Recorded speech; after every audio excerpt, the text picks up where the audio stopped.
欢迎持续锁定新闻大白话，我是主持人黄韵晨。首先，先来为您介绍这一节国际话题的特别来宾。第一位是我们的国际政治专家赖岳谦。主持人好，观众朋友大家好。好，国际战略学者林玉峰。大家好。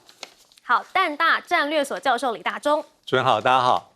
好，现在全世界都在看川习会即将登场，而在川习会登场之前呢，川普又在陆续放话了。他怎么说呢？川普说啊，这个会与习近平在 APEC 峰会场边达成贸易协议。他说呢，他是非常尊敬习主席的。我们会达成协议，甚至还暗示呢，他会邀请习近平去访问海湖庄园。而他呢，也预告啊，研拟呢要取消对大陆的301调查。他透露啊，可能会在川习会上面正式去签署这个 TikTok 协议，并罕见的透露将取消对中国的301条款调查。好，但是呢，这些条款呢，这些调查呢，通通都是他自己先激起的嘛，所以呢，现在就有专家就说了，如果川普你想要跟习近平达成良好的协议的话，那你必须要先退回这个贸易战前，因为这个都是川普自己先挑起了贸易战，才会造成今天的局面。对川普来说呢，你想要跟中国达成极好协议，就必须要退回贸易战之前。但是怎么样，习近平有没有要见你呀？到现在似乎都还没有说好哦。因为在川习会前夕呢，中国的外长跟美国的国务卿通了电话，结果呢，中方至今都没有正式证实有川习会的安排。中国的外交部仅回应说，中美两国保持密切沟通，有进一步的消息的话呢，会及时的发布。那么王毅怎么说？王毅也说，这个双方呢相向而行啊，为中美高层的互动做好准备，为两国关系发展缔造良好的条件。但是我们来看到啊，这个川习会还没登场之前呢，美国的经贸第5轮谈判已经结束了嘛。结果这个李承刚跟贝森特的表情就被网友大家都说，怎么是落差这么大呢？甚至贝森特之前才自曝呢，说被中国商务部副部长李承刚骂了一顿。随后呢，中国公布李承刚被免去世贸组织代表的职务。这个免去呢，中国的官方人士通常都用免职啦，但是他是中性的，他没有罢免的意思，可能就只是说他不会去出席而已。结果没有想到，事隔1周，李承刚他竟然还是作为主要的代表，率领团队去在这个马来西亚谈判，就代表他不但没有被革职，是反而受到了重用。那么网友也疯传啊，说这个贝森特啊，他在中美谈完之后呢，脸绿说话哆嗦的画面，称啊李承刚不是李鸿章结果你这个美国的财政部长怎么结巴了呢？他的脸真的看起来是非常的臭，不知道是不是因为已经谈太久，谈了10个小时，还是真的是看到李承刚笑不出来呢？那这个李承刚到底是谁啊？他真的是很厉害吗？我们就来看到他的背景了。李承刚呢，他是北京大学法学本科的，那他有多年的国际贸易谈判经验，他还能够在谈判桌上面去全程英文脱稿哦，而且他的专业词汇量多的准的，像是他已经查过了字典。他有个非常被出名的一役，就是他在2023年的中欧新能源补贴争端的谈判的时候，那个时候呢，欧方呢就抛出了一堆什么绿色转型、成本分离的复杂模型，结果李承刚他是直接用英文回应说，贵方的模型假设可以在可再生能源渗透率的数据和欧盟2022的实际装机率偏差17%，这账算得不够诚实吧？导致全场是瞬间安静3秒，这个欧方代表都赶快低头在查资料。为什么李承刚这么厉害呢？因为他当年在商务部的时候呢，其实他处理过的这个国际贸易经贸案就有2000多个。而且呢，他这个每个判例的焦点、争议焦点、法律依据都成了这个他的 Excel 表。他谈判不是手拖嘴皮子，而是拿数据去当子弹。甚至啊，李承刚他也是非常的有 sense 哦。他在2011年的时候就出了一本书，提到这个稀土的重要性。那个时候呢，他编了叫做 WTO 规则的博弈一书，他的开篇就预测说，稀土主要管制等问题可能会成为焦点。结果在14年后真的去应验了。好，除了稀土之外啊，这个中国手上呢也握有很多的筹码，让美国似乎很着急了。它有什么筹码呢？因为现在呢，这个中国4中全会结束之后，就公布了“15+5”规划的优先事项。那么公报表示要如期实现建军100年奋斗目标，高质量的推进国防和军队现代化，边斗争边战备边建设。那么这份公报呢就被这个经济学家指出说，这是中国政府有信心要运用国内政策工具去应对外部威胁。这也意味着，如果中美要达成协议的话，中国可能会向美国提出更多的要求。好，而王毅怎么说呢？王毅也在这个蓝厅论坛提了5点呼吁，说呢，全球治理要进入南方时间，要积极回应全球南方诉求，完善全球治理架构。下个阶段呢，就要进入全面的南方时间了。所谓的南方时间呢，指的就是新兴市场和发展中国家的集合体。好，以前呢都是这个川普予取予求啊，没有想到现在要变成中国来谈判了吗？首先，先来请教林玉芳委员。这个《纽约时报》其实是我看他最新那个他的抬头啊，写说川普的这个跟中国要达成这个协议啊，可能会避免了一个他自己创造出来的危机，所以《纽约时报》是把这个中美之间的这个斗争啊，他是整个是认为是你就是川普你引起的，所以《纽约时报》是一个很受尊重的一个报纸。当然，这个川普不会太喜欢所谓这个自由派的这个报纸了哈。不过我们仔细去看，真的从关税啦，到半导体的设备的出口的管制啦，然后到这个所谓的特别的港口税。然后在前几天突然间丢出来的301条款调查，这个一系列，美国是一系列的，所以坦白讲，是中国大陆是应接不暇，真的不敢说是手忙脚乱，但是的确是招招这个金币啊，所以所以这个我要讲这句话的原因就是说，这也很可能作为我的结论，就是说，美国对中国大陆的斗争是不会停止的。它是一波一波来，像海浪一样，一波一波来。因为美国的它的整个战略的目标是非常清楚的，我就是不让你中国大陆跟上来，我要你永远没有办法到达可以跟我这个并肩齐驱的这样的一个国力的这样一个进步，所以他要用尽力量去打它，因为他觉得中国大陆发展太快，叠在人类历史上。像中国大陆在这么短的时间，整个的国力可以提升这么快，真的是少见的。所以美国对中国大陆的这样的攻击打击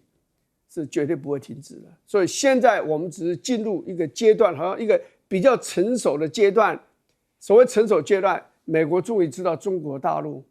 不是那么容易对付，而中国大陆知道说美国的攻击是一波又一波的，所以呢，你大概只有站定脚跟。跟他周旋到底啊！那我这个刚刚讲到李成钢了哦，这个民主国家跟另外那些不需要举行选举的国家是有点不太一样了，或是那个选举就是执政党独大了，应该这样讲，独大的国家。我举个例子来讲，譬如说这个俄国的外交部长。是什么时候上任的？拉夫罗夫，他2004年就当俄国的外长，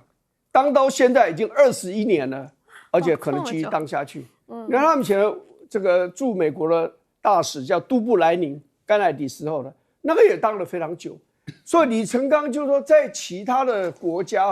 不太容易出现李成钢这样的。第一个，他个人条件当然是很强了，你说他可以用英文。从头到尾可以跟人家这样子据理力争啊，是真的不简单。第二个就是说，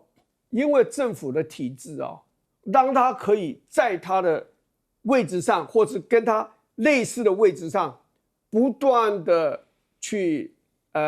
了解更多的事情，然后做好他的工作，这样子一直累积经验。对，就累积经验，然后累积他对对方的了解，还有这个斗争的这个技巧。这个在美国不可能，因为共和党一上去，民主党的这些内阁阁员全部都换掉，对不对？所以你像川普如果下次下去的话，民主党上来也是现在我们看到这批人都要换掉。所以我现在不是故意要去批评人家的制度好或坏的问题，我要讲说这个就是他们的一个特点。所谓的特点就是他们跟一般像我们也不一样的地方。你看国民党执政的时候。对不对？我们用完了，民进党上来又几乎全部都不见了嘛。好，所以这个就是像李成钢这样的人，就是美国要非常小心更会头痛的人，因为他累积了太多跟西方、跟欧洲、跟美国打交道的那个经验，然后他个人的条件够，好，所以这个谈判，当然了，川普就是说都讲得很好听，哎呀，谁是我的好朋友？他讲普丁以前也是他好朋友啊，哦，那任何人他一提到都是我很熟悉的人，以前对安倍这样子，那现在他对这个习近平也是讲，他说我好朋友如何如何，可是我告诉你，他是商人啦，商人是绝对是以利益为先啦，当然现在是国家利益，最好加上他自己的利益啦，对不对？所以这个谈判我再讲一次，就是说这个谈判只是个过程，那个斗争是不是一直持续下去了？好，接下来我们来请教赖玉清教授。吉隆坡的谈判等于是中美的贸易谈判的第5轮了哈。对。那前4轮谈完了以后，美国就开始追加一堆的出口管制或是制裁清单，那累积下来有3000多项了啊。所以中国大陆对于美国的这样子这种打折扣，就是说每次谈完你就来搞这个小手，每次谈完就搞这个小手，已经有点不耐烦了。所以最后出了这个稀土的管制措施，就说好，你再来玩看看嘛，我就用稀土来跟你玩啊。那这样的一个情形，我们看到对美国来说，它吃不消了；对整个欧洲国家追随美国、日本等、韩国等这些国家来讲，都吃不消了，因为它涉及的层面实在很广。但是这个措施一出来了以后，现状就改变了，不会回去了。为什么？因为它并不是政策，它是一个行政法规，也就是说，我的出口管制，我的规定就是这样子了，以后也都按照这个方式做，除非这个管制法规有一天取消，或者是整个修正，不然的话就按照这个方式走了。所以我觉得贝森特想得太美了啊，这第一个。第二个呢，目前来讲，中美的第5轮的谈判有了一个初步的框架，是双方的谈判的代表都能接受的框架，但是中间有共同点，也有歧义点。那最后还是要2个老板来定案嘛，所以是2个老板要见面。可是问题就在于要不要见面这个部分，美国是一直不断的放讯息，对，都是美国放的哦，说一定会见面，在什么时间见面，在韩国见面等等，都是美国放讯息，中国大陆都没有放讯息。那这代表什么？代表对大陆来说随时可以取消。对，因为我从来没有说要见面嘛。那这个就好像德国的外交部部长、副总理兼外长一样，都是德国自己发布说10月26号到北京访问，后来又说不去了那就是因为他还没有去北京之前就开始批中国批了3项，那你等于是你要到北京来兴师问罪那干脆不要来了。那所以后来他自讨没趣，说因为他想见的人中方不安排，所以他不去，那是对外的理由。实质上来讲，等于是你不用来了。那现在的情况就是，川普最后能不能见得到习近平，那要看你最后的这2天乖不乖了。乖的话，可能就见得到；不乖的话，那就不用见了我想这是，那目前来讲，我的推断是见的可能性越来越高了，因为王毅跟卢比奥通上电话了。那王毅就告诫卢比奥2件事情，如果美国这2件做得到，那可能可以见面；做不到，那就不要见了。第一件事就是你们这些做幕僚的、做部长的，你们对你们老板的决策，你们不能打折扣所以他的整个讲话中其实就2点：第一个，你们对你们的老板的决策要不折不扣的也就是中美领导人定了以后，你们都要不折不扣的执行，你不能打折扣。那不能打折扣的意思就是说，卢特尼特，你今天这个中美谈判完了，双方领导人批准了，结果呢你就开始搞清单，搞这个禁止限制，那就是打折扣。那换言之，也就是直接告诉你不要再打折扣了你要同意哦。第二个呢，就是你不能用打压的方法，也不能用，也就是说你不能用胁迫中国的方法来跟中国谈判。那这2点谈好了，那就可以见面；如果不愿意，那就不用见面了。所以我们来看看嘛，看看到时候见面的结果会怎么样。另外，一般来讲，外界有个误解，以为李成钢不再负责 WTO 的谈判，然后就是他被贬了，那是大的误解。那是因为西方人，特别是现在的美国、欧洲人对中国太不了解了。因为李成钢他虽然还是叫做副部长，商务部的副部长，可是他已经升为正部级了。正部级，也就是说他的头衔还是副部长，但是他的待遇已经是正部级的待遇。那按照他们的规定，正部级的就不再管这个欧洲的这个 WTO 的谈判，那由另外一位副部长、副部级的来接管。那他专心的就是来处理跟美国的事情。那因此西方媒体误解了、误判了，以为他被贬了，错，他非但没有被贬，他更加的重用。所以您看，当谈判的一结束以后，一出来会见整个国际媒体的时候，就是李成钢来会见所有的国际媒体。你看他所有的这个谈判的要点跟中方坚持的要点讲得清清楚楚，一个都不漏，你就可以知道他的记忆力有多惊人啊。那相对来讲，贝森特，我觉得他跟李成钢比的话，那真的是逊咖，差太多了。好，接下来我们来请教李大中教授。对，我想这一次川普的这个亚洲行其实他有兼顾包括多边机构像是东协的场域，那也有包括美国的最重要盟友日本、韩国。但是大家都知道说，最重要或是外界最看重的重头戏还是他跟习近平会不会见面会谈什么。那的确到现在来看的话，几率是比较高很多主要还是因为王毅跟卢比欧的通话。那再加上前几天在这个吉隆坡的第5轮谈判结果基本上，若是从双方谈判代表来看，但口径蛮一致，谈得还不错，就是基本上是可以为所谓的元首见面来做一个还不错的铺路。但这次比较特别的地方是的确到目前为止，其实北京还没有正式的公告说要所谓的这个习近平跟川普的会面，这有点不寻常，因为按照过去或是比较外交的常态。惯例来说，几乎是这种最高层级的这种见面，应该几乎是同一时间要发布。那在对比于川普1.02017年11月川普的亚洲5国行，当时也是见习近平，大概那时候北京大概在见面的前3个礼拜就已经公布了。那这次为什么拖这么久？我觉得当然是北京有一些心中的疑虑没有解。第一个是川普的政策或是风格的反复，他要确保更加的审慎。那第二个是卡在前面的吉隆坡第5轮的谈判，这个对北京来说的话也很关键。假设谈判基本的共识没有办法获得，那到底要谈什么？那干嘛元首峰会、元首见面？那第三，他还是保留最后的一个怎么讲弹性，运用在自己的手上，所以我相信还是会见面的。那第3点就是说见面要谈什么？因为从第5轮贸易谈判一直到马上见面的川习会，其实有些地方。就像刚才赖老师所提到，我觉得对中国大陆来讲要什么，对美国来讲要什么，其实还蛮清楚的。对美国要最重要的地方是大豆嘛，芬太尼，还有包括稀土管制条例。那这里面呢，稀土管制条例是最难的，就是深水区它可能可以推迟1年，但是1年之后呢，那其实是最难的议题。那大豆购买其实比较小事一桩。芬太尼基本上牵涉到双方，因为美国也压了中国大陆芬太尼特别税20%。那至于所谓的TikTok 应该是差不多了，应该这次会比较明显，最后签协议。但是中国大陆要什么？中国大陆要的地方也很多比如说关税，因为关税看起来要再延3个月，但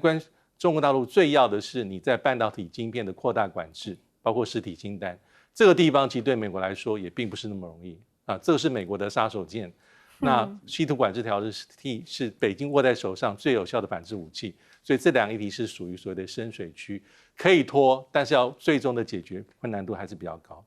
好，我们来看到这个川普的亚洲行刚刚说到还会不会见习近平不晓得，但是他已经先见了日本天王。我们来看到他27号抵达日本，那日本也准备了很丰厚的大礼。那么日本天王也特别用英文说，很高兴再次见到您。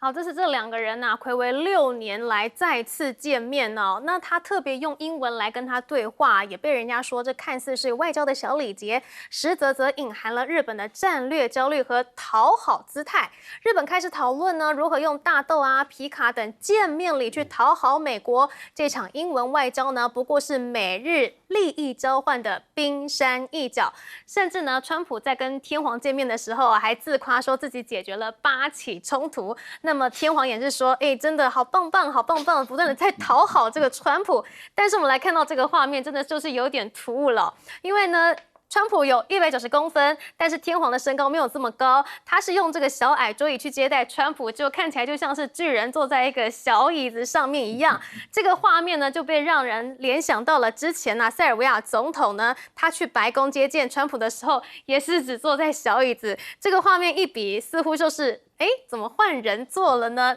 也让你体验看看坐小椅子的感觉哈。好，除了这个天皇之外呢，我们来看到高市早苗，他也准备了6招，可能是希望能讨好川普。首先呢，就是去演奏美国的国歌，他呢也在这个演奏国歌的时候呢，多次伸手示意，笑容满面，仪式现场的还演奏起了美国国歌。好，他真的是笑得非常的开心。好，接下来呢，他甚至打起了这个安倍牌哦。怎么说呢？因为这个川普在和高市见面的时候呢，2个人就不断的在回忆起安倍。那他也特别高市也特别赠予川普一支属于安倍的高尔夫球杆，象征延续2位前领导人在日本与美国球场上建立的紧密友谊。另外啊，这个提名诺贝尔奖，当然就是川普最想要的嘛。那么高市早苗他也严拟说呢，我们会这个高度的赞扬他正在处理中东情势时展现的领导力，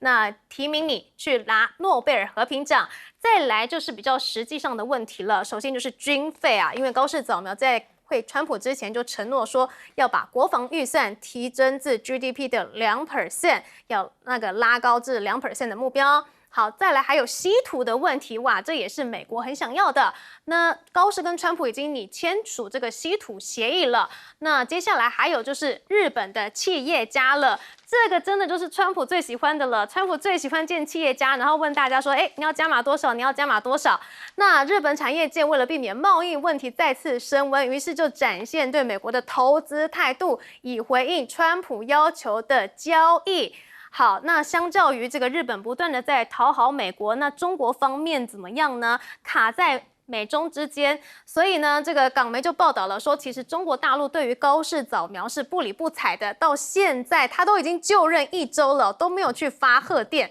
那这个南华早报的报道说，这打破了以往的外交惯例，让外界对于中国还有日本2国关系的现状感到担忧。据韩国也是一样，在美中2国之间呢，李在明他认了，说啊，这韩国现在就像是夹在2块磨石之间一样，一边呢是美韩在3500亿美元投资承诺的关键细节上仍存在分歧，一边呢是来自中国的反制措施。李在明强调，对抗中国绝对不是好办法，对话始终是首选。好，川普这一趟似乎是要来拿保护费啦。那么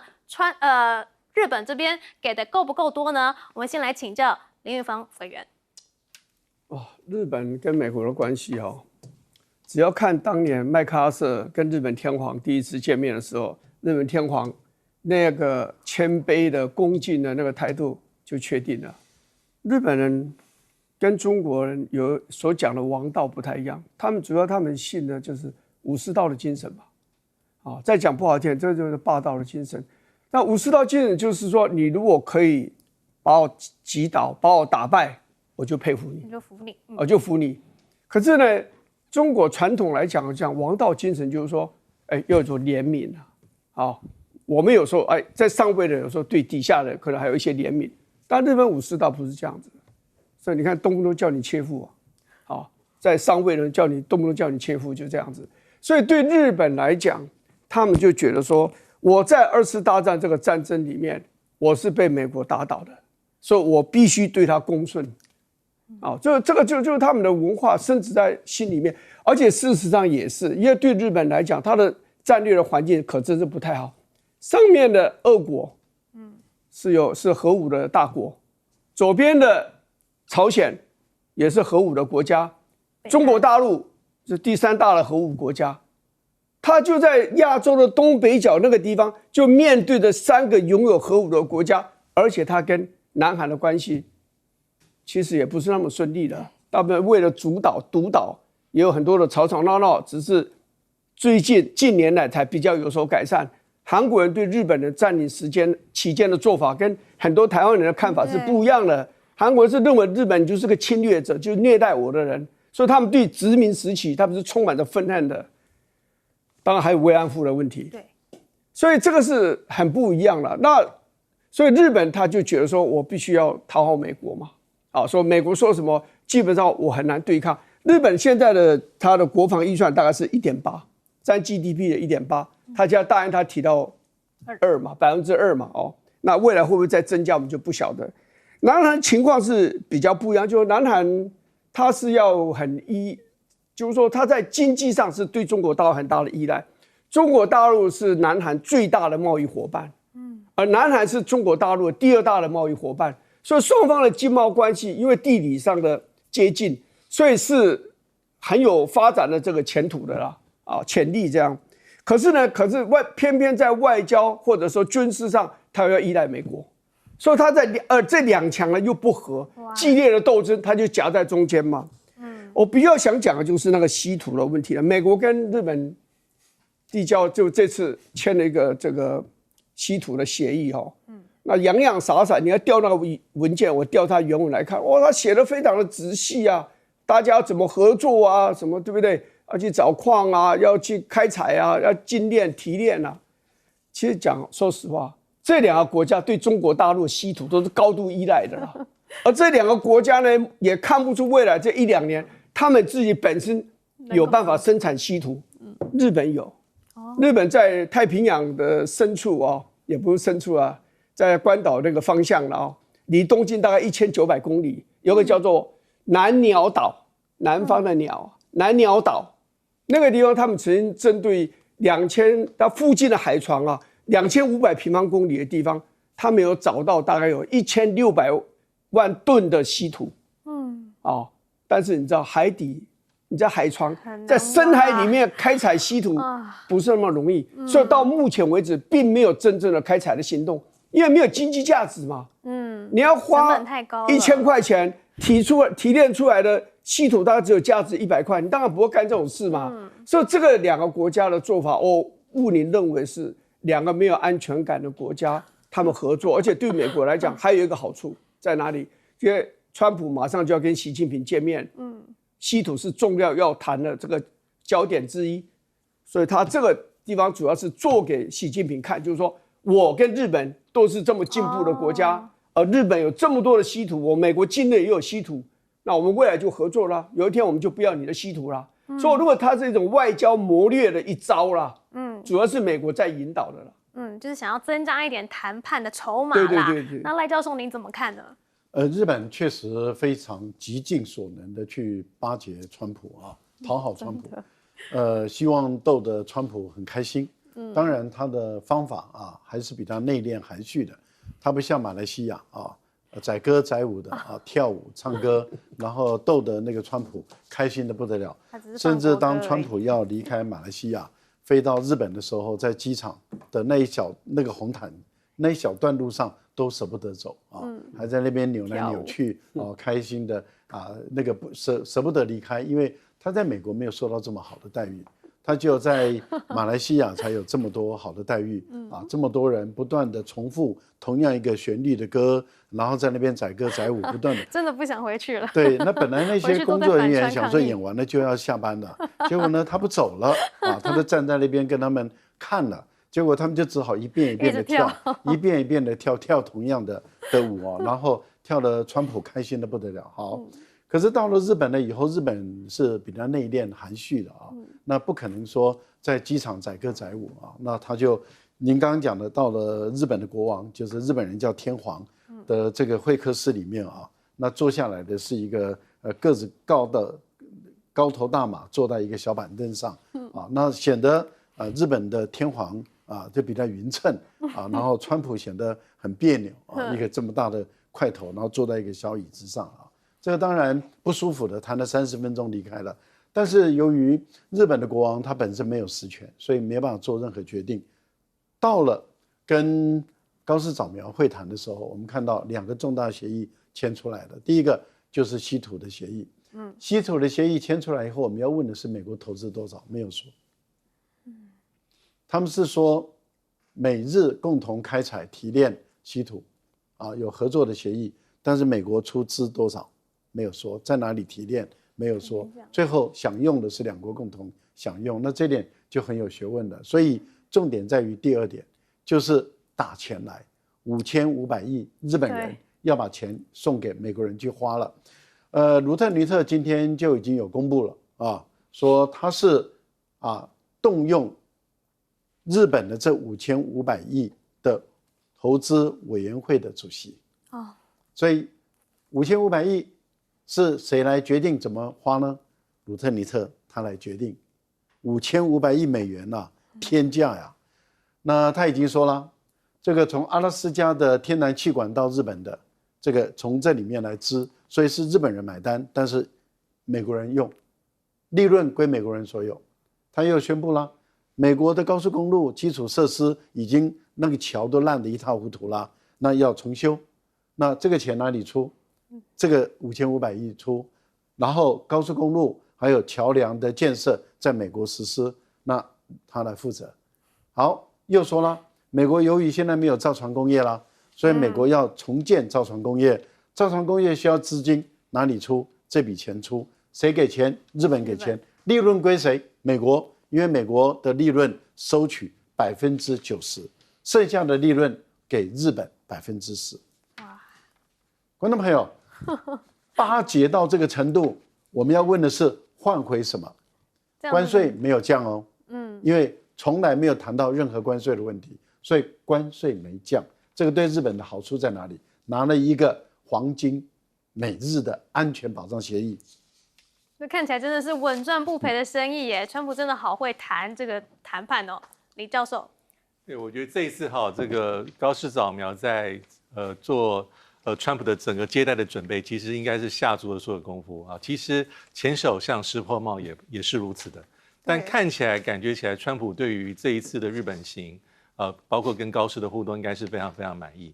那怎么说呢？我觉得日本做的很多是动之以情，而且寻找连结。那动之以情也包括安倍嘛，因为安倍跟川普在1.0的时候，其实有非常深的一个交情所以这次赠送了安倍的这个高尔夫球杆给川普。那同时呢，他们在正式会谈之前这个媒体报道说，在这个川普的这个房间里面大家共同还观看了这个所谓的棒球赛、世界大赛道奇还有蓝鸟队。那还有高市特别跟这个川普说明年是美国建国250年，所以要送250颗樱花给华府。大家也知道说华府的樱花是很有名的一个樱花季。那上一次应该是1912年当时东京的市长应该是赠送了3000颗给当时的华府，那是在2战爆发之前当然这也后来成为一个很重要的一个象征但我觉得基本上高市早苗还有做一件事情，就是我们看这一次川普从东协马来西亚一路到日本，其实不止一位国家领导者在讲诺贝尔和平奖的事在这个马来西亚这个首相安华，还有这个因为川普他说他调停这个柬埔寨跟泰国的边界冲突有功，柬埔寨总理也说，安华也说要提名这个川普作为诺贝尔和平奖。那想不到高市早苗又再讲一次，所以大家应该都很清楚川普对诺贝尔和平奖的这个重视程度，因为他又再讲一次包括在见天皇的时候，他说有8次嘛，从1月20号上任到现在，他调停了8次，还有他特别讲说，有1、2次是台面下的，我并没有讲，那8次其实也包括了这个以哈冲突啦、以色列跟伊朗印巴啦，我们刚刚所提的这个柬埔寨跟泰国啦，还有包括卢安达啦、刚果啦、亚美尼亚、亚塞拜然。但是我们要特别知道是，这一轮的诺贝尔和平奖才刚公布没有多久，那新的回合才刚开始。可是这么多国家的领导者迫不及待向川普表态说我会提名你，所以代表什么？我觉得大家做的事情都差不多，有点是投其所好，因为川普是真的非常重视。但不管如何哈，这次最重要的地方是哈，无论从高市跟川普口中都特别提到美日同盟的重要性。的确，过去一直是如此，美日同盟是对美国的外交、日本的安全政策里面第一等的、最重要的同盟。那在这里面再次确认。好，我们接下来看到这个美军的大事哈，除了这个川习会之外呢，美国自己的军事似乎也是出了一点问题哈。这是昨天传出的这个消息，美军的尼米兹号呢，它是一天之内就是摔了2机哈。那个川普他也来解析这个原因哦，他说可能是燃油品质不好。They're going to let me know pretty soon. I think they should be able to find out. It could be bad fuel. I mean, it's possible it's bad fuel. Very unusual that would happen to me. But you don't think there was like foul play or anything? No, I don't think so. Security threat. No, they think it might be bad fuel. We're going to find out. Nothing to hide. 好，没有想到川普他竟然也是化身了军事专家了。但是啊，这个在南海坠机这件事情呢，也被中国抓到了把柄。他就批评说，美国只会炫耀，结果导致这个南海坠机了吧？这就凸显了美方啊太频繁的去派遣军舰、军机到南海进行军事演习，炫耀武力的行为是破坏地区和平稳定的根源。如果美方提出需要中国的话，那中国也愿意以人道主义的角度出发，向美国提供必要的协助。而南华早报也报道了说就是因为美国在南海行动呢，已经达到了极限，所以才会导致这个坠机意外连环出。他说呢，由于美军呢要将舰艇调往中东地区，以及低层级维修问题，美国南海的行动次数跟频率已经出现了停滞，达到了极限。好，除了是这个之外呢，我们也知道这个尼米兹号它已经非常老旧了嘛，它在今年3月底离港部署，至今呢已经部署了7个月了，属于超期部署，所以呢属于一个人困马乏的状态。而在南海停留这么久呢，可能就是因为川普去访问马来西亚泳关，所以就处于一个临时加班的状况。好，那么其实美军呢也长期是处于一个高度的军事紧张的，所以这起事故早有征兆了吗？好，我们来看到呢，刚刚说到尼米兹号呢，它是1975年服役，它目前已经服役超过50年了耶，它就要在明年退役了，而且这一次是最后一次部署了，所以呢，美军这一次的维修可能就不会很用心维修，因为它也都已经快要退役了嘛。那再来就是刚刚说到了，美军真的非常的频繁在南海等地来去进行部署。那么中国就说呢，它都是在这里来挑衅声势，才会导致这个军舰上的人员处于一个长期的高度紧张状态，当然就容易操作失误，进而引发事故了嘛。另外呢，也有人说那就是因为美国的政府它已经停摆近1个月了，美军都没有薪水拿，所以导致士气低落，可能也是引发事故的原因之一。好，那这个大陆的官媒公众号刘谭琴也说，感觉好像南海已经变成了一个美军的噩梦之地。美国军舰呢来南海次数越多，似乎自身的悲剧就越多。这仿佛印证了一句“善水者溺于水，善战者没于兵”。没有人向美军开过一枪，而美军也没有对外开过一枪。好，除了在南海的意外频传之外呢，其实这个2025的财年呢，美国的海军报告也已经有12起的 A 级事故。什么是 A 级事故呢？就是指飞行员死亡、有种性顽残疾，或者是直接损失成本超过200万元。而这样子的重大事故，竟然是截至9月30号呢，来到了12起，明显高于2024财年的9起，还有2023年的7起。好，再来看到今年的一部电影炸药屋，它的剧情呢也惹怒了五角大厦。他说呢，这个美国现有的防空飞弹系统耗资500亿美元，但是拦截飞弹的成功率只有50%。时值那个时候刚好川普呢正在推动要投入数百亿美元的精穷防御计划。虽然这只是电影内容，但是呢，美国的国防部还是相当的不满，因为他认为呢，你把我们形容的非常的无能，所以他就来这个来抗议。结果啊，美媒真的爆料说，美军确实是严重缺陷，他们的导弹不够了。近年来啊，至少有2800枚标准导弹和2900枚的战斧导弹在各种行动中被消耗尽了，而且还有更多的导弹要退役呀，用于训练呐，或者呢已经超出了这个服役的期限了。好，至于中国大陆呢，他们在南海也是行动很多。像是最近呢，他就发布了说，这个南海要封锁20天，被疑似是因为这个福建舰他要拿来训练了。大陆的网友分析，这可能就是因为这个共军的第3艘航空母舰福建舰要进行大规模的着舰训练，它并非一般的科研或者是试验，所以呢才要来进行封锁南海20天。但是这个时候怎么说呢？有前美国军官指出啊，说这个福建舰根本没有大家讲的这么神啦。他说他的能力不及50年前的美军航母舰，但是这个CNN 他也分析了，他也说这个航母舰的作战能力可能仅达到50年前这个美国航空母舰的约60%。但是这是不是在说葡萄酸呢？因为我们看到前面呐，你自己都已经出现了这么多的这个失事意外，那你现在还去说这个最新的航舰这个能力不足，是不是有一点好像自己吃不到葡萄说葡萄酸呢？赖教授，美国的唯一的一艘，也就是第一艘的这个电磁弹射啊，到目前为止没有办法把他们的五代机，就是 F-35弹出去，到目前都弹不出去，也就是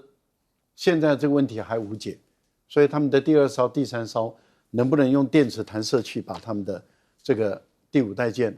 代战机弹出去，他们也没把握。可是福建舰已经全世界第一艘用电子弹射把歼35弹出去了。那所以到底是谁比较强，谁比较弱？我想从这个电子弹射可以看得出来。所以美国现在能够弹这个第5代战机的隐身战机的，只能用蒸汽弹射那蒸汽弹射基本上是500次到600次就会故障一次，电磁弹射他们的标准是希望到3000多次才会有1次的故障，最理想的状况是6000次弹射才有1次的这个故障状态。所以我们可以看到电磁弹射跟蒸汽弹射确实是不同的那美国怎么批评，我觉得听听就好了因为我觉得这些科学家、这些工程师都不是吃素的，能够自己制造出一架这么强大的一个这个常规动力的电磁弹射的航母，不是一件容易的事好，那我们就回过头来看一下，川普他到尼米兹号，川普到马来西亚，尼米兹号在南海，等于是为他护航了，结果又摔了2架战机，一架这个大黄蜂咆哮者 F-18，一架直升机，川普流年不顺，从上台以来到现在摔了7架战机了，7架 F-18 是很昂贵的也是这个舰载机的主力战机，结果就这样平白的还没有交战就摔了7架，这个不是一件好事情。美国为什么航母撞的撞您也知道这个前段时间杜鲁门号的航母擦撞，所以当川普到他们的等于是相当于海军节了去上舰去炫耀他的海军的时候，被人家拍出来了。原来他用一个大的帆布盖的是什么呢？背后是擦撞的还没有办法修的一个杜鲁门号航母，那被眼尖的记者都拍下来，颜面无光。那为什么没办法修呢？最主要就是因为美国现在已经没有新造舰的能力了，很弱。第二个就是航母的维修能力更差，所以杜鲁门号要排10几个月才排得到，1年多才排得到维修。那因此对美国来说，可能是过度的使用武力，造成他们的弹性疲乏。好，我们先休息一下，待会回来。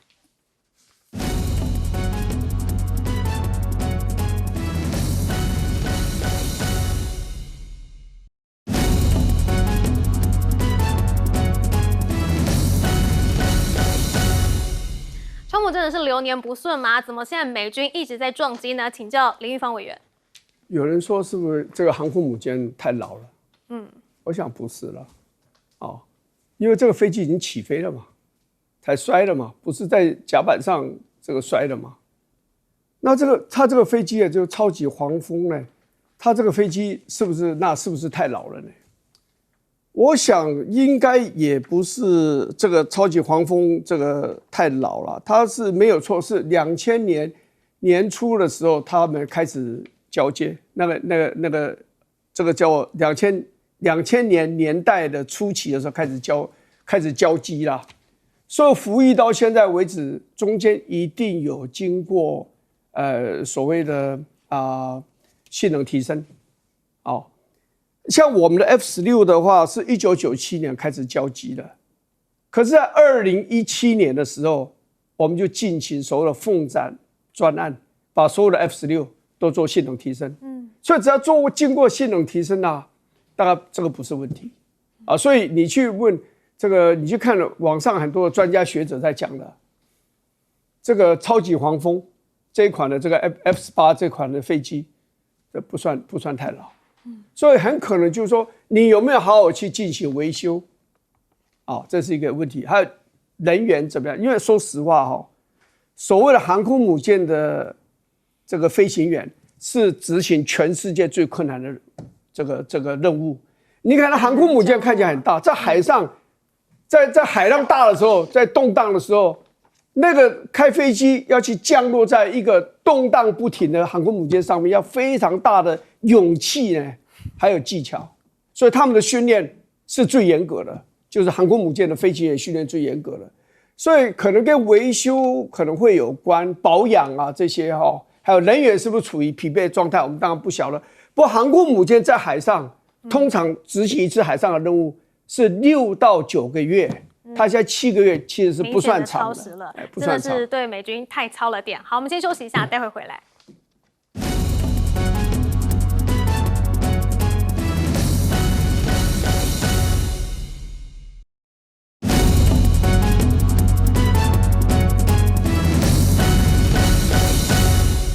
美军今年的事故激增啊，原因是什么呢？没有好好的维修吗？还是人员太累了呢？我们请教李大中老师。对，因为川普讲说跟燃油有关，我想他应该不是随便讲，应该是下面已经有报告，初步的一个报告呈现给他，所以他才会对媒体讲的这么有点是斩钉截铁。那我们也知道说，因为有不同的美国的这个前海军的这个军官啦，对于目前中国大陆第3艘航舰福建号有不同的一些评价比如说他们认为说在舰载机的起降的这个速率上、效率上可能不及50年前的美国航舰，这当然是他们的一个评估但也有各式各样不同的评估，因为我们很清楚啦，因为美国是当今世界上运用航舰历史最悠久、经验最丰富，而且它的战力是最强大的国家。但这么多年来，其实中国大陆希望能够急起直追，那的确有蛮多不错的一个成果但是以航舰而言，我想美国的这个力量应该还是大家是公认的。那因为现在这尼米兹航舰的尼米兹级的航舰，第1艘尼米兹号，它是1975年服役。那的确，他们预先的设计是50年，所以明年就要退役了。那现在呢，还有10艘所谓的这个还有9艘的尼米兹啦，还有1艘所谓的这个福特号。那福特号其实2017年服役的，